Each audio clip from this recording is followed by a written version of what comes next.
Welcome to It Was Never You, where we talk about narcissism, complex PTSD, and recovery. So today I want to talk about hoovering. What is hoovering? Okay, hoover comes from the word for the company that makes the vacuums. So what does a hoover do? What does a vacuum do? It sucks things into it, right? So what is hoovering? Hoovering is when the narcissist will attempt to suck you back in by different types of means. So they're going to suck you back in by calling you once and hanging up, and then you're going to return the phone call and they're going to say, I never called you. Oh, hey, by the way, blah, blah, blah. Or they're going to say that they have changed and that they have going to therapy and that everything will be different and that they know that all their issues that they had, they know they were wrong, blah, blah, blah, blah, blah, blah. They could also feign an illness and tell you that such and such is happening when it's actually not. They show up at your door unannounced with flowers. They could even use other people, which are called flying monkeys, to say, you know what, give him another chance. I've talked to him. He's a good guy. She's a good woman. You know, they know what they did wrong. Why don't you just forgive them? Blah, blah, blah. It's an attempt to get you back. Okay? So I had somebody that I was speaking with today, and she was hoovered. Her ex, who will be in her life, because they do have a child together, came to visit and was leaving and said something to the effect of, can I have a hug? And gave this person a hug and, whispered, I love you in the ear of this person. And, this is classic. So they're gonna use touch, especially if that's your love language, and then they're going to whisper sweet nothings in your ear. And then what happens is you're going to get the impression that perhaps this relationship is savable, or there is hope. They kind of dangle that proverbial carrot in front of your eyes, and you're grabbing onto it because you wanted the relationship to work and you genuinely love this person. So that's hoovering. So I was asked, how do you not get hoovered? And my response was, you're going to get hoovered. It's unless you go no contact. But if it's the situation where you have a child with a person, or you have some type of tie with them and you can't go no contact at the moment or in the foreseeable future, the hoovering will happen. But it's what happens after the hoovering that we can use to implement strategies so that we don't get sucked back into the drama. So after the hoovering, what will happen is the thought process will become, maybe there is hope. No, you need to cut that out. That was just a hug.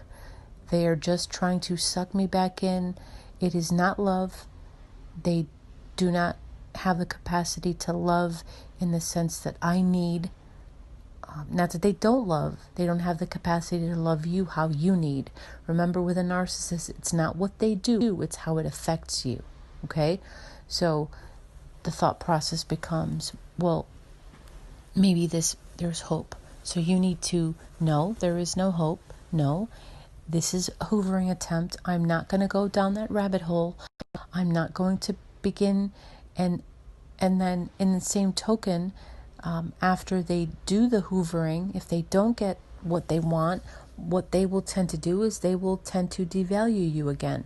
And then you're going to be heartbroken again. Then you're going to think that it's all you again.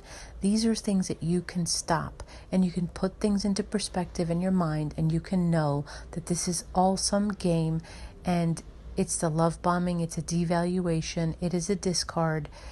they will suck you back into another round of this relationship pattern.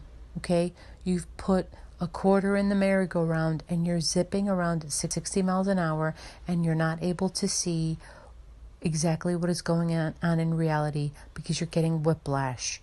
You control the situation after the hoovering.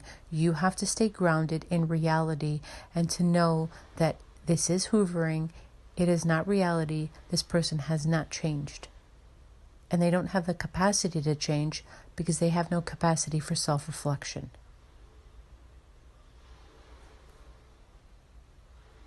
And then what happens is you're at a crossroads now. So you're standing and you have two paths that you can go down. Number one, you can go down the path of, I'm going to emotionally detach from this person, and I'm going to know that this is a repeat cycle, rinse and repeat.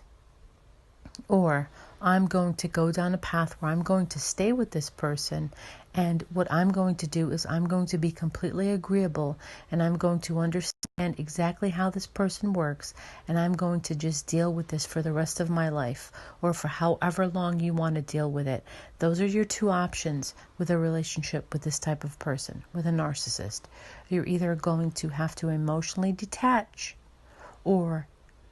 and realize that this relationship is not going to work, or you're going to have to be submissive and you're going to have to be completely agreeable and just go along with whatever their moods are, be on a roller coaster for the rest of your life.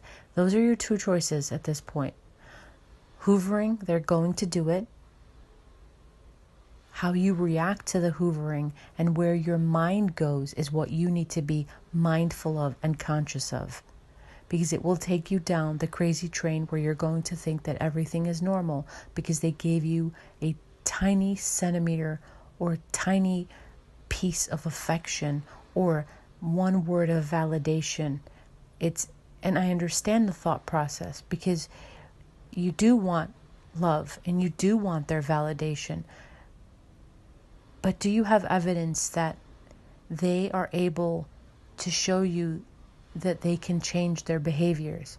Do you have evidence that they can self-reflect and that they can truly be repentant? Because there's a difference between saying something and actions. So they can say, I've changed. It's not the words that come out of people's mouths, it's their action. It's what they back their words up with. So somebody could say, I've changed all they want. But you have to be observant going forward, and you have to see if the behavior has changed.